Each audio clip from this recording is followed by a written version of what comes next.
हाँ जी, Ram Ram YouTube family, स्वागत है आपका मेरे यूट्यूब चैनल पे। तो आज जो है वो हम अपना नेक्स्ट पार्ट शुरू करने जा रहे हैं।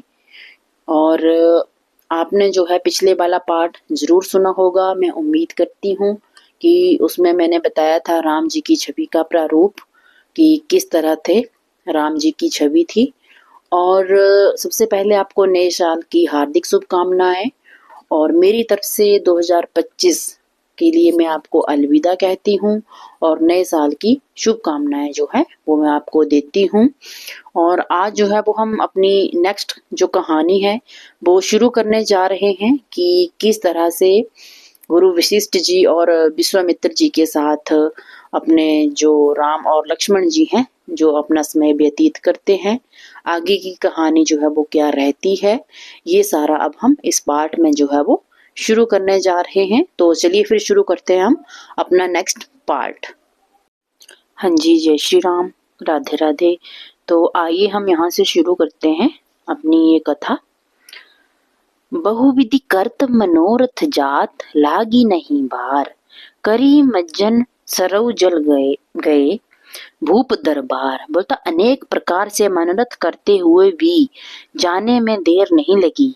वे सरयू के जल में स्नान करके राजा के दरवाजे पर पहुंचे।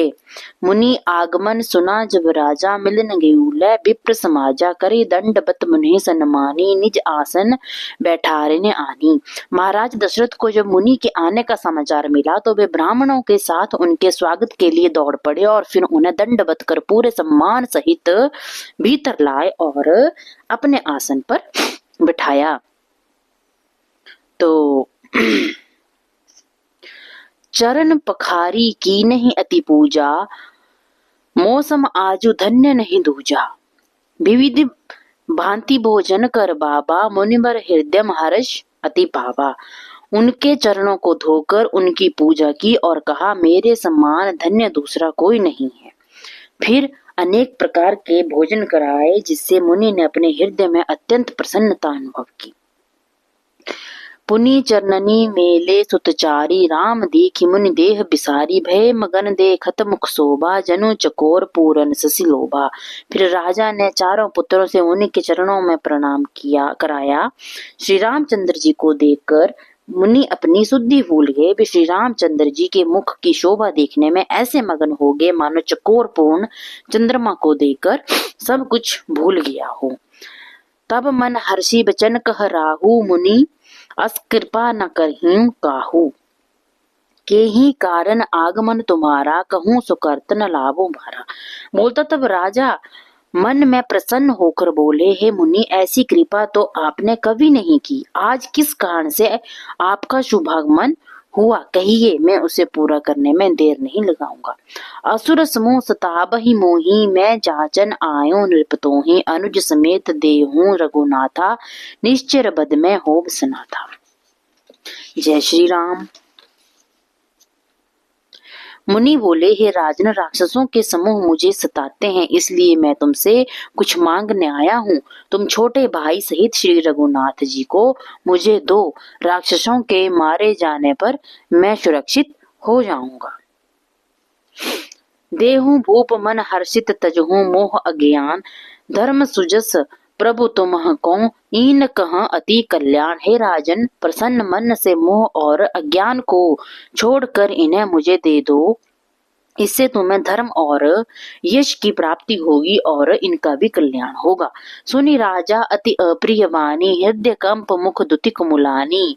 चौथ पन पायो सुतचारी, विप्र बचन ने केहूं बिचारी। यह सुनकर राजा का हृदय कांप उठा, उनके मुख की कांति मलिन पड़ गई। वे बोले, हे ब्राह्मण, मैंने आयु के चौथे पन में ये 4 पुत्र पाए हैं।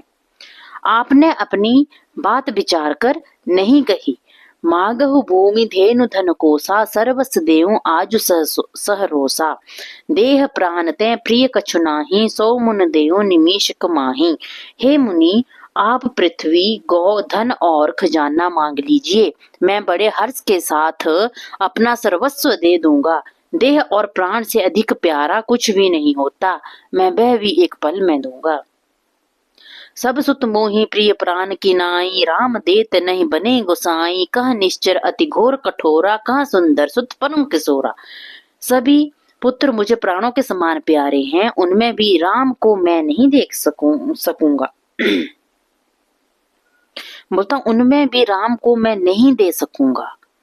कहाँ वे अत्यंत भयंकर और क्रूर राक्षस, और कहाँ किशोर अवस्था के मेरे पुत्र। सुनी नृप गिरा प्रेम रस सानी, हृदय हरस माना मुनि ज्ञानी। तब विशिष्ट बहुविधि समुझावा, नृप संदेह नाश कहाँ पावा। राजा की प्रेम भरी वाणी सुनकर मुनि विश्वामित्र जी के हृदय में बड़ा हर्ष हुआ। तब विशिष्ट जी ने राजा को अनेक प्रकार से समझाया, जिससे राजा का संदेह नष्ट हुआ। अति आदर दो तने बुलाए, हृदय लाई बहु भांति सिखाए। मेरे प्राण नाथ सुत दो, तुम मुनि पिता आन नहीं को। राजा ने आदर पूर्वक दोनों पुत्रों को बुलाया और हृदय से लगाकर उन्हें अनेक प्रकार से शिक्षा दी। फिर बोले, हे नाथ, ये दोनों पुत्र मेरे प्राण हैं। हे मुनि, अब आप ही इनके पिता हैं, दूसरा कोई नहीं है।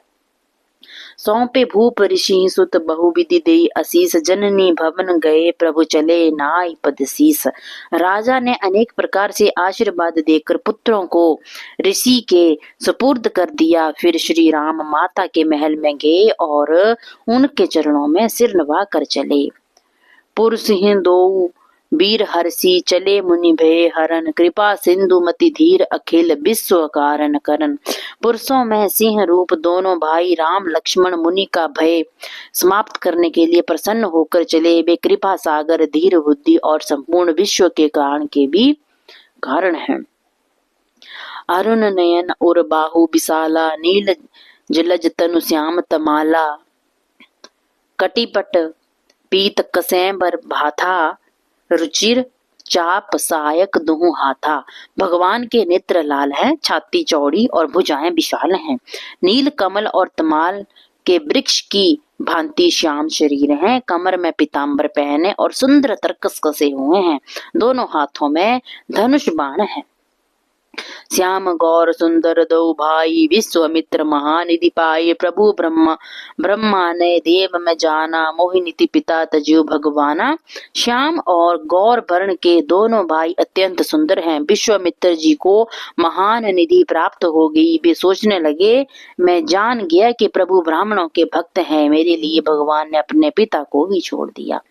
चले जात मुनि दीन दिखाई, सुनि ताड़का क्रोध करिदाई। एक ही मान प्राण हरि लेनहा, दीन जानते ही निज पद दिनहा। मार्ग में जाते हुए मुनि ने ताड़का को दिखाया। शब्द सुनते ही वे क्रोध से दौड़ी, पर श्री राम जी ने अपने एक ही बाण से उसके प्राण हर लिए और दीन जानकर उसे अपना दिव्य स्वरूप प्रदान किया। तब ऋषि निज नाथ ही जी चिन्हि, विद्या निधि कहूँ विद्या दी नहीं। जाते लागन अच्छा पिपासा, अतुलित बल तनु तेज प्रकाशा। तब ऋषि विश्वामित्र जी ने प्रभु को विद्या का भंडार जानते हुए भी लीला को पूर्ण करने के लिए ऐसी विद्या दी जिससे भूख प्यास न लगे और शरीर में अतुलित बल और तेज का प्रकाश हो। आयुध सर्व समर्पी कै प्रभु निज आश्रम आनी, कंद मूल फल भोजन देना, भक्ति हित जानी। श्री राम जी को सब अस्त्र शस्त्र समर्पण करके मुनि अपने आश्रम में ले आए और उन्हें अपना हितैषी जानकर भक्ति पूर्वक कंद मूल और फल का भोजन कराया।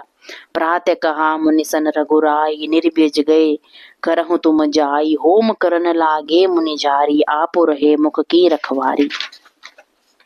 जय श्री राम। प्रातः काल श्री रघुनाथ जी ने मुनि से कहा, आप जाकर निडर होकर यज्ञ कीजिए। यह सुनकर सब मुनिजन यज्ञ करने लगे और श्री राम जी उनके यज्ञ की रक्षा करने लगे। सुनी मारीच निशाचर क्रोही, लै सहाय धाबा मुनि द्रोही। बिनु फर बान राम ते मारा, सत जोजन गा सागर पारा। यह समाचार सुनकर मुनियों का शत्रु राक्षस मारीच अपने सहायकों को लेकर दौड़ा। श्री राम जी ने बिना फल वाला एक बाण उसे मारा, जिससे वह 100 योजन विस्तृत समुद्र के पार जा गिरा।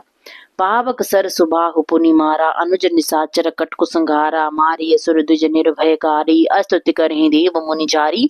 फिर सुबाहु को अग्निबाण मारा छोटे भाई लक्ष्मण जी ने राक्षसों की सेना का संहार कर दिया। इस प्रकार श्री राम जी ने राक्षसों को मारकर ब्राह्मणों को निर्भय कर दिया। तब सब देवता और मुनिजन उनकी स्तुति करने लगे। तह पुनि कच्छुक दिवस रघुराया, रहे कीन विप्र न पर दाया, भक्ति हेतु बहु कथा पुराना, कहे विप्र जदपि प्रभु जाना। श्री रघुनाथ जी ने वहां कुछ दिन और रहकर ब्राह्मणों पर दया की। भक्ति के कारण ब्राह्मणों ने उन्हें पुराणों की अनेक कथाएं सुनाई। यद्यपि श्री राम सब जानते थे। तब मुनि सादर कहा बुझाई, चरित एक प्रभु देखे जाई, धनुष जगह सुनि रघुकुल नाथा, हर्षि चले मुनिवर के साथा। तब मुनि ने उन्हें आदर पूर्वक समझाकर कहा, प्रभु अब चलकर एक चरित्र देखिए। रघुकुल के स्वामी श्री रामचंद्र जी धनुष यज्ञ की बात सुनकर मुनि श्रेष्ठ विश्वामित्र जी के साथ प्रसन्न होकर चले। आश्रम एक दीख मग माही, खग मृग जीव जंतु तह नाही, पूछा मुनि सिला प्रभु देखी, सकल कथा मुनि कहा विशेषी। मार्ग में एक आश्रम दिखाई पड़ा, वहां पशु पक्षी कोई भी जीव जंतु नहीं था। पत्थर की एक शिला को देखकर प्रभु ने पूछा, तब मुनि ने विस्तार पूर्वक सब कथा सुनाई। कौन सी कथा है वो? गौतम नारी श्राप बस उपल देह धरि धीर, चरण कमल रज चाहती कृपा करहु रघुवीर। गौतम मुनि की स्त्री अहिल्या शाप बस पत्थर की देह धारण किए अत्यंत धैर्य पूर्वक आपके चरण कमलों की धूलि चाहती है। हे राम, इस पर कृपा कीजिए। पर सतपद पावन शोक न साबन प्रकट बही, तप पुंज सही देखत रघुनायक जन सुखदायक, सन्मुख होई कर जोरी रही। अति प्रेम अधीरा पुलक शरीरा, मुख नहीं आबई बचन कहीं, अतिशय बड़ भागी चरण नहीं लागी, जुगल नयन जलधार बही। श्री राम जी के शोक का नाश करने वाले चरणों का स्पर्श पाते ही वह तपोमूर्ति अहिल्या प्रकट हो गई तथा भक्तों को सुख देने वाले श्री रघुनाथ जी को देखकर हाथ जोड़कर उनके सम्मुख खड़ी हो गई। अत्यंत प्रेम के कारण वे अधीर हो गई। उसका शरीर पुलकित हो उठा, मुख से वचन नहीं निकलते थे। वह बड़भागिनी अहिल्या प्रभु के चरणों से लिपट गई। उसके दोनों नेत्रों से प्रेम और आनंद के आंसुओं की धारा बहने लगी। धीरज मन किन्हा प्रभु कहूँ, चीन्हा रघुपति कृपा भक्ति पाई, अति निर्मल बानी स्तुति ठानी, ज्ञान गम्य जय रघुराई। मैं नारी अपावन प्रभु जग पावन, रावण रिपुजन सुखदाई, राजीव बिलोचन भव भय मोचन, पाहि पाहि सर नहीं आई। फिर उसने मन में धीरज धरकर प्रभु को पहचाना और श्री रघुनाथ जी की कृपा से भक्ति प्राप्त की। तब निर्मल वाणी से उसने उनकी स्तुति प्रारंभ की है। ज्ञान के जानने योग्य श्री रघुनाथ जी, आपकी जय हो। मैं अपवित्र स्त्री हूँ और आप जगत को पवित्र करने वाले हैं, भक्तों को सुख देने वाले तथा रावण के शत्रु हैं। हे कमल नयन, हे जन्म मृत्यु के भय से छुड़ाने वाले, मैं आपको आपकी शरणागत हूँ, मेरी रक्षा कीजिए, रक्षा कीजिए। मुनि श्राप जो दीना अति भल कीन, परम अनुग्रह में माना, देखे भरी लोचन हरि भव मोचन, यही लाभ शंकर जाना। बिनती प्रभु मोरी में मति भोरी, नाथ मांगो वर आना, पद कमल पर आगा रस अनुरागा, मम मन मधुप करे पाना। बोलता मुनि ने मुझे जो शाप दिया वह बहुत अच्छा किया, मैं इसे उनका अनुग्रह मानती हूँ, जिसके कारण मैंने आपको नेत्र भर कर देखा। आपके दर्शन को शंकर जी सबसे बड़ा लाभ मानते हैं।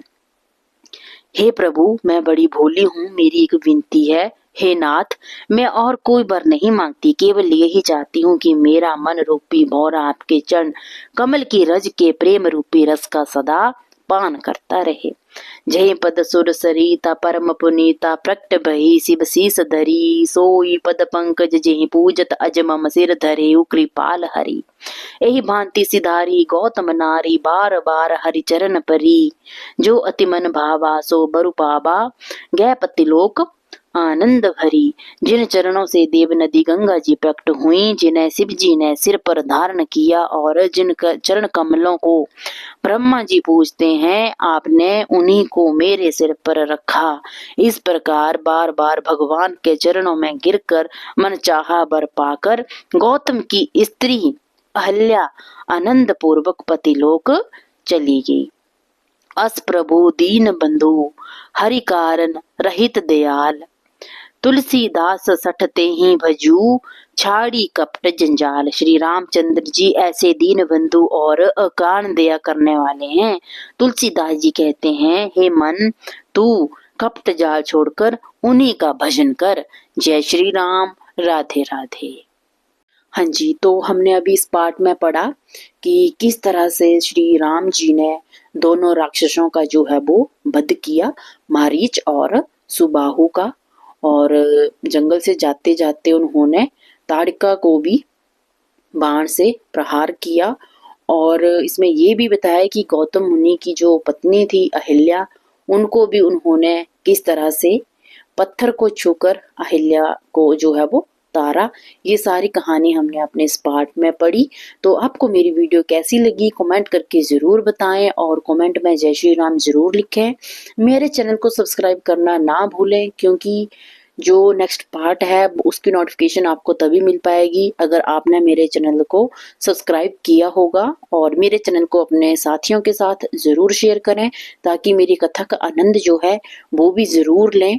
तो अभी कहानी जो है वो अभी बाकी है, इसलिए मेरे चैनल को सब्सक्राइब जरूर करें ताकि जो नेक्स्ट पार्ट है वो आपको जरूर मिले। मिलती हूँ मैं आपके साथ नए पार्ट के साथ, तब तक रखें अपना ख्याल। जय श्री राम, राधे राधे।